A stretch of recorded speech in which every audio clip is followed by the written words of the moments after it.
The impact of young Australians who are interested in buying a home on their own has been very significant. Australia's housing affordability now shapes the typical housing cycle, or housing career as some people call it.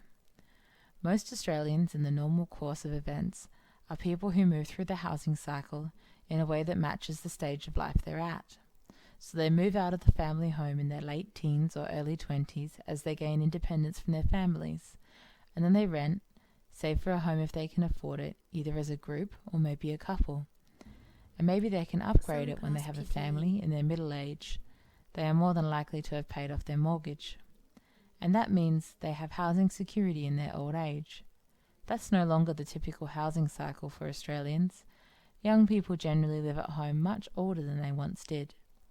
They generally rent for longer, and they're more likely to be saddled with a mortgage, not just in their middle age, but often into their retirement as well. In fact, in 2006, 65,000 retiree households were still paying off the mortgage. Affordable rent is also an elusive right around Australia. We have very low rental vacancies. We see high turnover as landlords want to maximise their profits in a tight market, and we see less long-term or lifelong rentals as we see in other countries and other economies.